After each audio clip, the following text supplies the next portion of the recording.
Assalamualaikum warahmatullahi wabarakatuh. Shalom, Om Swastiastu, Namo Buddhaya, Salam Kebajikan. Selamat malam semuanya. Perkenalkan kami dari kelompok 5 beranggotakan saya Wilhelmina Yuliani Sapubalu dan kedua rekan saya Nur Hasana dan Yuliana Indah Wulandari. Pada kesempatan kali ini kami akan mempresentasikan materi terkait machine learning. Dengan berisikan 5 pokok materi dan 1 kesimpulan, yakni definisi machine learning, tipe machine learning, langkah-langkah dalam proyek machine learning, serta alur kerja machine learning, dan tools serta framework untuk machine learning. Dan yang terakhir ada kesimpulan. Yang pertama, materi terkait definisi akan disampaikan oleh rekan saya Yuliana Indah. Baik, moderator, terima kasih atas kesempatannya. Yang pertama ada definisi machine learning. Machine learning merupakan serangkaian teknik yang dapat membantu dalam menangani dan memprediksi data yang sangat besar dengan cara mempresentasikan data-data tersebut dengan algoritma pembelajaran. Dan adapun teori dari para ahli, yang pertama ada Arthur Samuel.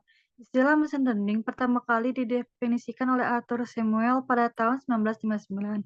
Machine learning adalah suatu bidang ilmu komputer yang memberikan kemampuan pembelajaran kepada komputer untuk mengetahui sesuatu tanpa pemrograman yang jelas. Yang kedua ada Mohri et al. Machine learning dapat didefinisikan sebagai metode komputer berdasarkan pengalaman untuk meningkatkan performa atau membuat prediksi yang akurat. Definisi pengalaman di sini ialah informasi sebelumnya yang telah tersedia dan bisa dijadikan data pembelajar. Selanjutnya, ada tujuan dan manfaat machine learning.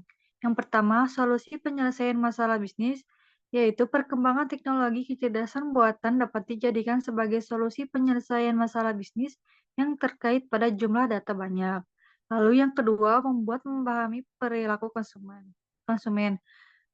Mesin pencarian akan menampilkan produk sesuai dengan preferensi konsumen melalui teknologi machine learning. Yang terakhir ada proses inteligensi bisnis lebih mudah. Software yang terdapat pada machine learning dapat digunakan untuk menyortir data dengan kriteria poin data, pola data, dan juga anomali data-data yang bersifat penting.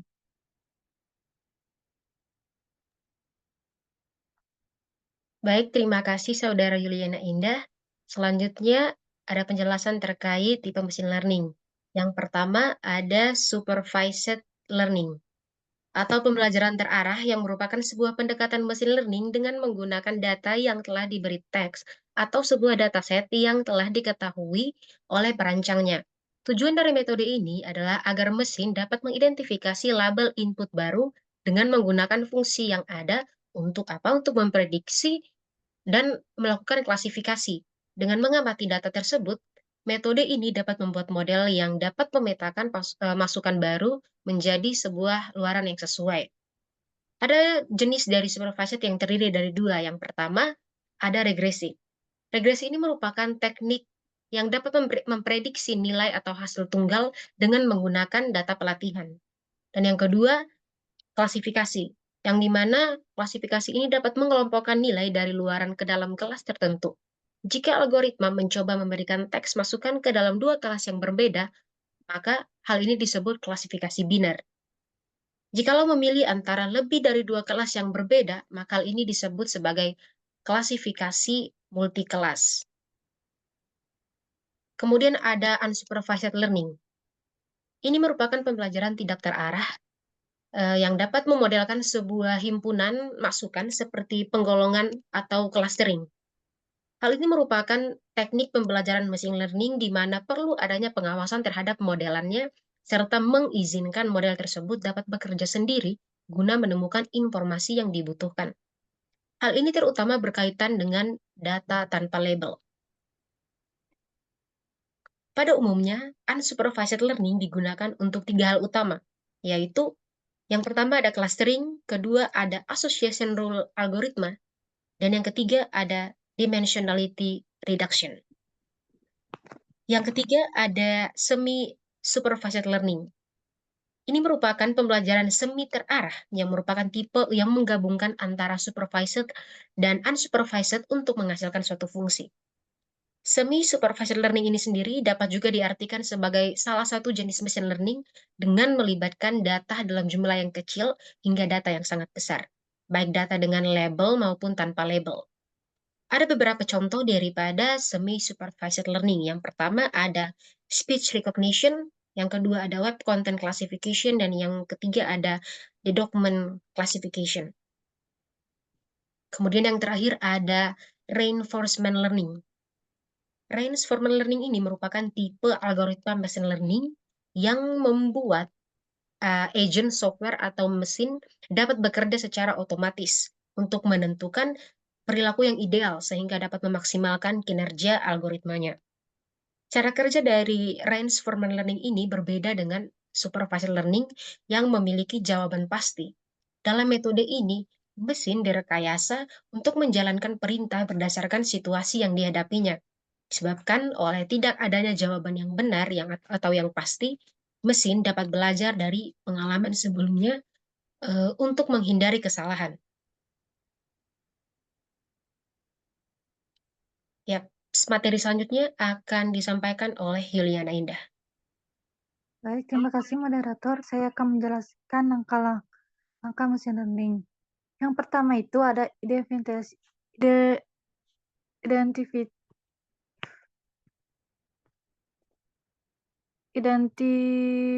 the data. Ini adalah langkah awal dalam merancang sebuah model machine learning. Langkah pertama adalah mengidentifikasi masalah yang ingin dipecahkan. Proses ini dilakukan melalui pendekatan logis dan matematis. Lalu yang kedua ada prepare data, yaitu data memiliki peran yang sangat penting dalam pembuatan model machine learning. Semakin banyak data yang disiapkan, semakin valid hasil yang dihasilkan oleh model machine learning. Ada dua metode utama dalam mengumpulkan data, yaitu data mining dan web scraping. Yang terakhir ada yang ketiga ada select ML algorithm. Langkah berikutnya adalah memilih algoritma yang tepat untuk menangani masalah yang ada. Beberapa metode algoritma yang dapat digunakan meliputi supervised learning untuk membuat prediksi masa depan dan reinforcement learning untuk proses pengambilan keputusan.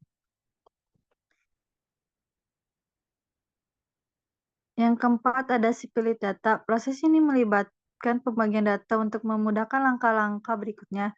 Dengan data yang telah dibagi, model machine learning dapat lebih mudah diidentifikasi dan dianalisis.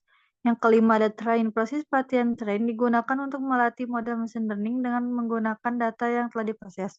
Langkah ini melibatkan identifikasi persiapan data pemilihan algoritma yang tepat. Selain itu, data yang telah diproses juga harus dibagi.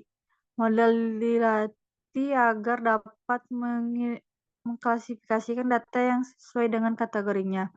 Yang keenam ada langkah keenam adalah mengevaluasi kembali model machine learning. Proses ini melibatkan pemeriksaan apakah data yang dimasukkan sudah benar dan sesuai dengan yang telah diajarkan. Langkah ini penting untuk menentukan kekuatan prediksi atau hasil dari model machine learning yang telah dibuat.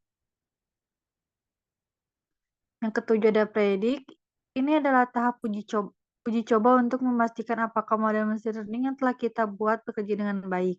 Caranya ialah dengan melihat hasil atau prediksi yang dihasilkan. Proses ini mengevaluasi apakah hasil tersebut sesuai dengan data input. Dapat dikatakan bahwa ini adalah proses semifinal sebelum melanjutkan ke tahap berikutnya. Yang kedelapan ada deploy, merupakan proses akhir dalam membangun model machine learning, yaitu proses deploy. Proses ini langsung menerapkan kepada masalah, tentunya untuk melihat prediksi dari data yang ada. Baik, kembali ke moderator. Terima kasih, Saudari Yuliana. Selanjutnya saya akan menjelaskan terkait alur kerja machine learning, di mana alur kerja daripada machine learning ini melibatkan beberapa langkah yang sistematis untuk membangun, melatih, dan menguji model yang efektif. Berikut ada jalur kerja umum dalam proyek machine learning. Yang pertama ada pengumpulan data dengan deskripsi dan tujuan terlampir. Yang kedua ada preprocessing data yang juga terdiri dari deskripsi serta langkah-langkah terlampir. Dan yang ketiga ada pembagian data juga dengan deskripsi dan tujuan terlampir. Yang keempat ada pemilihan model dengan deskripsi dan faktor pertimbangan terlampir. Yang kelima ada pelatihan model. Yang keenam ada evaluasi model. Yang ketujuh ada optimasi model. Kedelapan ada prediksi. Kesembilan ada deployment. Dan kesepuluh ada monitoring dan maintenance. Seperti yang telah kita saksikan bersama, ada 10 alur kerja machine learning. Jikalau kita membuat dalam suatu diagram, alur kerjanya itu dimulai dari pengumpulan data, preprocessing data, pembagian data, pemilihan model, pelatihan model, evaluasi model, optimasi model, prediksi, deployment, dan kemudian monitoring dan maintenance. Selanjutnya ada materi framework dan tools yang akan dijelaskan oleh Saudari Nur Hasanah. Dipersilahkan.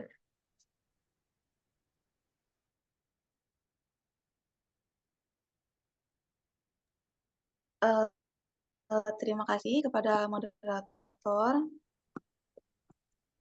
Selanjutnya saya akan membahas mengenai framework dan tools dari machine learning. Jadi framework machine learning sendiri adalah sekumpulan alat, pustaka, dan sumber daya yang dirancang untuk mempermudah proses pengembangan, pelatihan, dan penerapan model machine learning. Ada beberapa jenis framework dan tools. Jadi yang pertama ada TensorFlow. TensorFlow merupakan salah satu framework machine learning yang paling populer dan serbaguna. Framework ini mendukung berbagai jenis model machine learning, mulai dari regresi linear hingga jaringan saraf dalam atau deep neural networks. Kemudian yang kedua ada PyTorch. PyTorch adalah framework machine learning yang populer di kalangan peneliti dan akademisi. PyTorch juga dikenal karena kemudahannya dalam digunakan dan pendekatan berbasis sensor yang intuitif.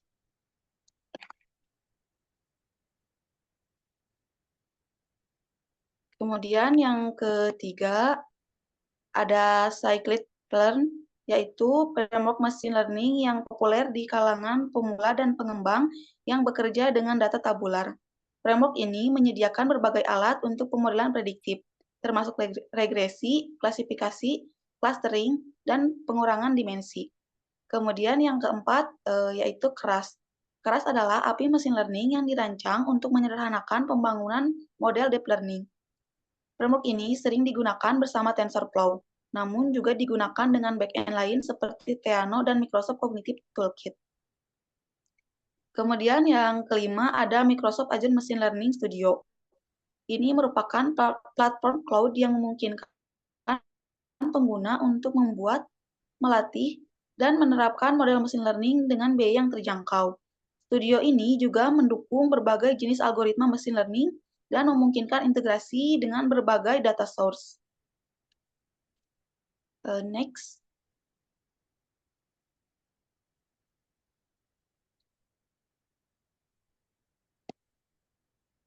Kemudian yang keenam ada Jupyter Notebooks.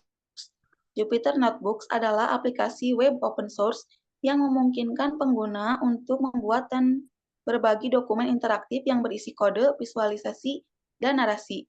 Jupyter Notebook sangat membantu dan menciptakan representasi proyek yang lebih interaktif dan memungkinkan pembuatan analitik reports yang lebih sistematis. Kemudian yang ketujuh ada Hadoop. Hadoop merupakan platform open source yang digunakan untuk mengelola dan memproses big data secara terdistribusi. Hadoop juga terdiri dari beberapa komponen termasuk HDFS. Kemudian yang terakhir ada Spark. Spark merupakan platform open source yang digunakan untuk mengelola dan memproses big data secara terdistribusi. Spark sangat ideal untuk pengolahan big data dan memiliki performa yang lebih cepat dibandingkan dengan Hadoop. Next.